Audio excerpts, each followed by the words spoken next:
Hello అండి, అందరికీ welcome back to my channel. ఈరోజు పాపే మా జీవన్ జ్యోతి ఎపిసోడ్ ఏమైందో ఈరోజు మనం తెలుసుకుందాం. ఇలాంటి అప్డేట్స్ మనకు ముందుగా కావాలంటే ప్లీజ్ సబ్స్క్రైబ్ మై ఛానల్. పూర్ణిమకి ఈ పెళ్ళి ఎలాగైనా జరిపించాలని టెన్షన్ వచ్చేసిన తర్వాత వాళ్ళ అల్లుడిని పిలుస్తుంది. ఈ పెళ్ళి మనం ఎలాగైనా రేపే జరిపించాలి అని శ్రీతన్కి చెప్తుంది. శ్రీతన్కి అలా చెప్పగానే వెడ్డింగ్ కార్డ్స్ అన్నీ పనిచేసాము, పెళ్ళి కూడా ఎల్లుండి అనుకున్నాము, ఇప్పుడు ఎలా చేస్తాం అత్తయ్య గారు అంటూ అడుగుతాడు. ఇది అందరి సమక్షంలో జరిగే పెళ్ళి కాదు. ఈ పెళ్ళికి మీరిద్దరు, మీతో పాటు నేను, పంత్రాలు చదివే పంతులు గారు, ఇంకెవరైనా ఇద్దరు. బయట వాళ్ళంటే సరే అత్తయ్య గారు, కనీసం మా అమ్మ నాన్నకైనా చెప్పాలా కదా అంటూ శ్రీతన్ అడుగుతాడు. అలా చెప్తే వాళ్ళు పెళ్లి జరగనివ్వరయ్యా, మా పరిస్థితి మీకు తెలుసు కదా అంతా అంటూ పూర్ణిమ అడుగుతుంది. తెలుసు అత్తయ్య గారు, కానీ ఇలా జరిపించడం ఎలా? మేము బ్రతుకున్నాం కానీ ఏమీ జరగకపోవడం వల్ల, లేదంటే రాత్రి చంపించిపోయేవాళ్ళం, తెలుసు కదా నీకంతా అంటూ పూర్ణిమ చెప్తుంది. అవును అత్తయ్య గారు తెలుసు, కానీ ఇలా పెళ్లి జరిపించడం ఎలా అండి అంటూ అడుగుతాడు శ్రీతన్. చైత్ర అసలు మీ అమ్మ ఏం మాట్లాడుతుంది అని అడగగానే, చైత్ర ఏం మాట్లాడలేదు అల్లుడు గారు, నేను అన్నీ చెప్పి తను ఒప్పించాను, మీరు చెప్పే ఆన్సర్ని బట్టి మన పెళ్లి జరుగుతుంది. లేదు పెళ్లి జరిపించలేను, ఒప్పుకోనంటే చెప్పండి, చైత్ర మాత్రం మీకు దక్కదు అంటూ పూర్ణిమ చెప్తుంది. నాకు చాలా భయంగా ఉంది, ఈ పెళ్ళి ఆపడానికి చాలామంది ట్రై చేస్తున్నారు, అందుకే ఇలా మనం జరిపించుకుందాం అంటూ పూర్ణిమ చెప్తుంది. ఎవరు ఆపడానికి ప్రయత్నిస్తున్నారు అంటూ శ్రీతన్ అడుగుతాడు. నేను అవన్నీ ఇప్పుడు చెప్పలేను అల్లుడు గారు అంటూ పూర్ణిమ చెప్తుంది. సరే నేను దీనికి ఒప్పుకుంటున్నాను, కానీ మా అక్కకైనా కనీసం చెప్తాం అని చెప్పడంతో, సరే ముందు నువ్వు ఒప్పుకో, తర్వాత మీ అక్కకి చెప్దాం అంటూ పూర్ణిమ చెప్తుంది. సరే నేను ఒప్పుకుంటున్నాను, ఇది నేనేం ప్రేమించి పెళ్లి చేసుకున్న విషయం కాదు, ఇంకొన్ని రోజులు పెళ్లి జరగాలి మాకు, అది ముందుగా జరుగుతుంది అంతే కదా, నేను దీనికి ఒప్పుకుంటున్నాను అని చెప్పడంతో పూర్ణిమ మీ ఇంట్లో వాళ్ళు ఎవరికి చెప్పొద్దు అంటూ చెప్తుంది. సరే అత్తయ్య గారు, నేను ఇంక బయలుదేరుతాను అంటుంది. శ్రీతన్ ఈ టైంలో బయటికి వెళ్ళేది గమనించిన ఇందుమతి శ్రీతన్ని ఫాలో అవుతూ వస్తుంది. ఇదంతా చూస్తూ ఉన్న ఇందుమతి, నేను అనుకున్నదే జరిగింది, సూపర్గా జరిగింది, ఇప్పుడు కదా కుట్టిని మనం ఇరికించగలుగుతాం అనుకుంటూ ఉంటుంది. వెంటనే శ్రీతన్ అక్కడి నుంచి వెళ్ళిపోగానే జీవనకు ఫోన్ చేసి జరిగిందంతా చెప్తుంది. వాడు పూర్ణిమ ఇంటికి వచ్చాడు. పూర్ణిమ చెప్పిన దానికి వాడు ఒప్పుకొని ఎమోషనల్గా బ్లాక్మెయిల్ చేసి పూర్ణిమ పెళ్ళికి ఖచ్చితంగా ఒప్పించింది. పెళ్ళి జరుగుతుంది, రేపే గుళ్ళో పెళ్ళి అంట, దానికి ఖచ్చితంగా కుట్టి అటెండ్ అవ్వాలి అంటూ చెప్తుంది. కుట్టి సాయం తీసుకోండి అని ఎప్పుడో నేను చెప్పున్నాను, అది ఖచ్చితంగా వాళ్ళు యూజ్ చేసుకుంటారు, కాబట్టి ఒకవేళ వెళ్ళకపోతే అంటూ జీవన్ అడుగుతుంది. సరే వెళ్ళకపోతే మనమే వెళ్ళేలా చేయాలి అంటూ ఇందుమతి చెప్తుంది. రేపు మనం చాలా అలర్ట్గా ఉండాలి పెద్దమ్మ, తనని ఎలాగైనా ఆ పెళ్ళికి పంపించాలి. చైతన్య ఎలాగో పని మీద బెంగళూరు వెళ్ళాడు, 2 days వరకు రాడు. ఇంకా బావగారు ఇంట్లో ఉంటారు, బావగారు కుట్టితో వెళ్లకుండా చూసుకోవాలి ఖచ్చితంగా. అప్పుడు వెళ్ళాడంటే భార్యని అర్థం చేసుకోవడానికి ఛాలెంజ్ ఉంటుంది, కానీ అలా జరగకుండా ఉండాలంటే కుట్టితో పాటు ఆదిత్య వెళ్ళకూడదు. అది మన చేతుల్లో ఎలా ఉంది అంటూ ఇందుమతి అడుగుతుంది. నువ్వు అన్నది నిజమే పెదమ్మా, కానీ అలా జరగకుండా ఉండాల్సిన బాధ్యత మందే. నువ్వు ఒక రోజంతా పూర్ణిమతో మాట్లాడి సపోర్ట్గా ఉండవా, నేను అనిపించుకోవడానికి అంటూ ఇందుమతి చెప్తుంది. అలా కాదు పెద్దమ్మా, నువ్వు సైలెంట్గా ఉంటే మనం అనుకున్నది ఇంకా పర్ఫెక్ట్గా జరుగుతుంది అని. నువ్వు అన్నట్టు నేను చేస్తే ఈ పెళ్లి తర్వాత కుట్టిని ఇంట్లోంచి బయటికి గెంటేస్తారో లేదో తెలియదు, కానీ నన్ను మాత్రం మీ నాన్న ఇంట్లోంచి బయటికి గెంటేస్తాడే అంటూ ఇందుమతి చెప్తుంది. అది కూడా నిజమే కదా అంటూ జీవన చెప్తుంది. వద్దులే, కాకపోతే మనం అనుకున్నది జరుగుతుందో జరగదో అన్న టెన్షన్ అయితే నాకు చాలా ఉంది. ఒకసారి మనం అనుకున్నది జరిగిన తర్వాత నువ్వు ఆ ఇంట్లో వాళ్ళని తీసుకుంటే నేను ఈ ఇంట్లో వాళ్ళని తీసుకొస్తా, అప్పుడు కుట్టిని మనం ఇరికించవచ్చు అంటూ వాళ్ళిద్దరు మాట్లాడుకుంటారు. అయినా సరే ఈరోజు అందరికీ కాలు రాత్రలే, ఎవరికి నిద్ర పట్టదు ఖచ్చితంగా అంటూ ఇందుమతి ఫోన్ పెట్టేస్తుంది. సునంద ఏమో ఆనంది చెప్పిన విషయం గురించి ఆలోచిస్తూ ఉంటుంది. ఆదిత్య ఎలా చేయాలి, మా అమ్మకి ఇబ్బంది కలగకుండా అని ఆదిత్య ఆలోచిస్తూ ఉంటాడు. పూర్ణిమ వాళ్ళేమో ఈ పెళ్ళి ఎలాగైనా జరిపించాలని ఆలోచిస్తూ ఉంటారు. ఇలా అందరూ ఎవరి పాటి వాళ్ళు ఆలోచిస్తూ చాలా టెన్షన్ పడుతూ ఉంటారు, రేపు ఏం జరుగుతుంది అనే విషయం దాని గురించి. ఇక్కడేమో శ్రీతన్ కూడా టెన్షన్ పడుతూ ఉంటాడు. నేను ఈ పెళ్ళికి ఎలాగైనా వెళ్ళాలి, ఈ పెళ్ళి నేను జరిపించుకోవాలి, వాళ్ళకి ఇబ్బంది లేకుండా చేయాలి అనుకుంటూ ఉంటాడు. ఇక్కడ శశికాంత్ ఏమో ఈ పెళ్ళి ఎలాగైనా జరగాలి, పూర్ణిమ వాళ్ళకి అన్యాయం జరగకూడదు, నేను ఇన్ని రోజులు వాళ్ళకి నేను అన్యాయం చేశాను, ఇప్పుడు వాళ్ళకి అన్యాయం జరగకూడదు, ఈ పెళ్ళి ఎలాగైనా జరగాలి, అట్లా అని సునంద బాధపడకుండా చేయాలి అంటూ అందరూ ఆలోచిస్తూ ఉంటారు. శ్రీతన్ కూడా బాగా ఆలోచిస్తూ ఉంటాడు, ఎలాగైనా ఈ పెళ్ళి జరగాలి, వాళ్ళకి ఇబ్బంది లేకుండా చూసుకోవాలి అని చెప్పి. అక్కడేమో పూర్ణిమ అన్ని ఏర్పాట్లు చేసేస్తుంది పెళ్ళికి. శ్రీతన్ ఏమో పెళ్లి కొడుకులాగా రెడీ అయ్యి వచ్చేసి ఉంటాడు. అందరూ రెడీ అయ్యగానే ఆనందికి కాల్ చేయి బాబు అంటూ పూర్ణిమ చెప్తుంది. అక్క అంటూ శ్రీతన్ అడుగుతాడు. అవును, తను ఉంటే మనందరికీ ధైర్యంగా ఉంటుంది, ఎవరున్నా లేకున్నా తను ఉండాలి మన దగ్గర అంటూ పూర్ణిమ చెప్తుంది. నేను అడుగుదాం అంటున్నాను అత్తయ్య గారు, మీరే కాల్ చేయమన్నారు అని చెప్పి శ్రీతన్ చెప్తాడు. అందుకే బాబు కాల్ చేయను, కానీ ఫోన్ చేసిన వెంటనే గుడికి రమ్మనే చెప్పు, పెళ్ళి అనే విషయం దాని గురించి చెప్పు అంటూ చెప్తుంది. అలాగే అత్తయ్య గారు అంటూ శ్రీతన్ చెప్పేసి వాళ్ళ అక్కకి ఫోన్ చేస్తాడు. అక్క నేను ఇక్కడ గుడిలో ఉన్నాను, నువ్వు రావా గుడికి అని పిలుస్తాడు.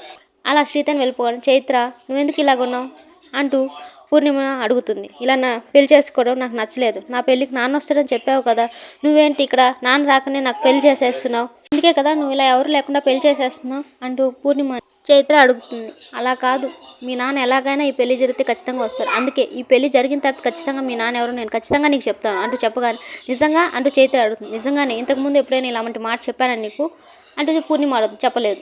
ఇప్పుడు చెప్పానంటే అది నిజమనే కదా, ఖచ్చితంగా మీ నాన్న ఎవరో అన్న విషయం నేను చెప్తాను నీకు అని చెప్పడంతో చాలా థ్యాంక్స్ పూరి, మా నాన్న ఎవరో నాకు తెలియాలి, నీ మెడలో తాళి పడేంత వరకు నా గుండెల్లో భయం తగ్గదు, అందుకే ఈ పెళ్లి నేను తొందరగా జరిపిస్తున్నాను అంటూ పూర్ణిమ సది చెప్తుంది చైత్రకి. కుట్టికి ఫోన్ చేసి అక్క నేను నీతో మాట్లాడాలి అని చెప్తాడు. సరే అయితే మా ఇంటికి రా అంటూ కుట్టి పిలుస్తుంది. లేదు నేను గుడిలో ఉన్నాను, నువ్వు గుడికి రా, నేను ఇంటికి రాలేనక్క అని చెప్తాడు. సరే నేనేమన్నా ఇంటికి రమ్మంటావా అని అడుగుతాడు. వద్దు, నేను గుడిలో ఉన్నాను, నేను రామాలయం టెంపుల్లో ఉన్నాను, నువ్వు రా అక్క అంటూ పిలుస్తాను. నీకు పొద్దుగాలే ఇంత మంచిగా వచ్చిందేంటి, రాములవారికి పొర్ల దండాలు పెడుతున్నావా ఏంటి, చైత్రతో పెళ్ళి అవుతున్నందుకు? కాదులే అక్క, నువ్వు తొందరగా రా అంటూ శ్రీతని పిలుస్తాడు. నువ్వు ఇంతగా పిలుస్తున్నా అంటే ఏదో మంచి ముహూర్చటే అయి ఉంటుంది. సరే అయితే నేను బయలుదేరుతున్నానులే. సరే అక్క, ఈ విషయాన్ని అయితే నువ్వు ఎవరికి చెప్పకుండా బయలుదేరు అంటూ చెప్తుంది. సరేరా, ఎందుకు అలా చెప్తున్నాను అనడంతో ఎవరికి చెప్పక కొన్ని విషయాలు అంతేలే అంటూ చెప్తాడు. సరే అయితే నేను బయలుదేరుతున్నాను అంటున్నాను. ఇదంతా చాట్ నుంచి జీవన వింటుంటుంది. వెరీ గుడ్, ఇలాగే జరగాలి నీకు, బయలుదేరు అనుకుంటూ ఉంటుంది జీవన. సునంద పడుకోకుండా చాలా ఆలోచిస్తూ ఉంటుంది. దాన్ని గమనించిన శశికాంత్ ఎందుకు పడుకోలేదు అని అడుగుతాడు. అవును పడుకోలేదు, ఒక విషయం ఆలోచిస్తున్నాను. ఏంటి ఆ విషయం అంటూ శశికాంత్ అడుగుతాడు. రెండు వైపులా న్యాయం జరగాలండి, సరైన పరిష్కారం ఉండాలి అంటూ ఆనంది చెప్పిన విషయాల గురించి శశికాంత్కి చెప్తుంది. ఇది మన కోడలు నాకు పెట్టిన ప్రపోజల్, దీని గురించి నువ్వేం ఆలోచించావు అంటూ శశికాంత్ పూర్తిని అడగంగానే నేను ఆలోచించాలని టైం తీసుకున్నానని చెప్తాను. సరే నువ్వేం ఆలోచించావు ఇప్పుడు అంటూ సునందని అడుగుతాడు శశికాంత్. సరే దాని గురించి నేను తెలుసుకోవచ్చా అంటూ శశికాంత్ అడుగుతాడు. అవును నేను తెలుసుకోవచ్చు అంటూ చెప్తాడు సునంద. తప్పకుండా, ఎందుకు చెప్పను మీకు అంటూ సునంద చెప్తుంది. సరే చెప్పు సునంద, ఆనంది ప్రపోజల్కి నీ రెస్పాన్స్ ఏంటి అంటూ శశికాంత్ అడుగుతాడు. ఆనంది చెప్పడం మొదలుపెట్టింది. కోపం వచ్చింది, అడగడం ఎందుకులే అని ఓపికగా విన్నాను అంటూ సునంద చెప్తుంది. విన్న తర్వాత నీకేమనిపించింది అంటూ శశికాంత్ చెప్తాడు. ఆలోచనలో పడ్డాను, నేను ఈ పెళ్ళి ఆపేయగలను, ఆపేస్తే ఏం జరుగుతుంది, పూర్ణిమ చైత్ర అనే ఇద్దరు మనుషులు మన జీవితంలో లేకుండా పోతారు అంతే, కానీ శ్రీతన్ ఇక్కడే ఉంటాడు. శ్రీతన్కి మాత్రం మనం చేసిన దాని గురించి ఆలోచన ఉంటుంది. కొద్ది రోజుల తర్వాత మర్చిపోతాడు. తనకి మరో అమ్మాయితో పెళ్ళి అవుతుంది. ఆనందిని చూడడానికి కానీ జీవన్ని చూడడానికి కానీ శ్రీతన్ మన ఇంటికి వచ్చినప్పుడు మనకు ఎదురు పడతాడు. అప్పుడు మనకు ఎలా ఉంటుంది ఆ పరిస్థితి? అసలు తన ప్రేమించిన అమ్మాయి తనకు దక్కకపోవడానికి నేనే కారణం అన్న చూపు నన్ను చాలా బాధపడుతుందండి, నేను దాన్ని భరించలేను అంటూ సునంద చెప్తుంది. ఆ బాధ ఎంత లోతుగా గాయం చేస్తుందంటే నాకు నా కొడుకు ఆదిత్య గుర్తొస్తాడు అంటూ శశికాంత్కి చెప్తుంది సునంద. వాడు అలేఖ్యని ప్రేమించినప్పుడు, ఆ ప్రేమ దూరం అయినప్పుడు నరకం అనుభవించాడు, మనం చూసాం దాన్ని. ఇప్పుడు శ్రీతన్కి అలా చేయలేకపోతున్నానండి నేను అంటూ చెప్తుంది. అంటే ఇప్పుడు పెళ్ళైన తర్వాత ఖచ్చితంగా శ్రీతన్ భార్యను తీసుకొని వెళ్ళిపోతాడు యూఎస్కి. వాళ్ళకి సహాయంగా పూర్ణిమ కూడా వెళ్ళిపోతుంది. అప్పుడు మనకి ఎలాంటి ఇబ్బంది ఉండదు. గుట్టు చప్పుడు కాకుండా పెళ్లి కూడా జరుగుతుంది. అలాంటప్పుడు మన పరువు పోవాల్సిన అవసరం కూడా లేదు.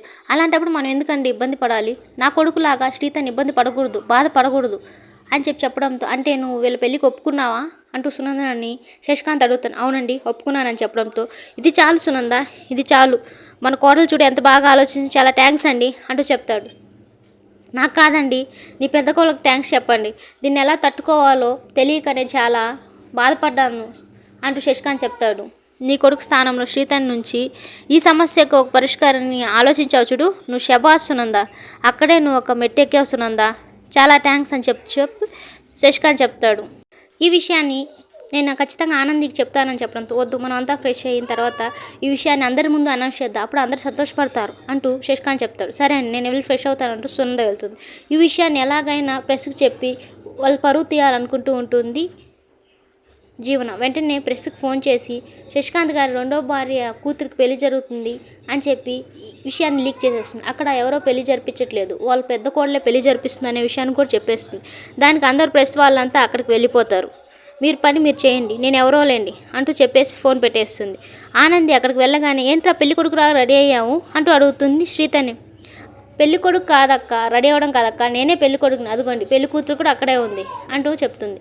ఏంటి పూర్ణిమ గారు పెళ్లి జరిపించమన్నారు, మరి ఇలా జరిపించడం ఏంటి, మా వాళ్ళకి తెలిస్తే ఏమవుతుంది అంటూ ప్రశ్నిస్తుంది. ఈ పెళ్లి జరగాల్సిందే అమ్మా, అంటూ పూర్ణిమ చెప్తుంది. మిమ్మల్ని సేఫ్గా ఉండే వాళ్ళ దగ్గర పెట్టాను కదా, చెప్పాను కదా, ఎందుకంటే మీరు ఇలా చేస్తున్నారు, అయినా ఇలా ఎందుకు చేస్తున్నారు, దీని గురించి అయితే భయపడుతున్నారో అదంతా నేను మార్చేశానండి అంటూ చెప్తుంది.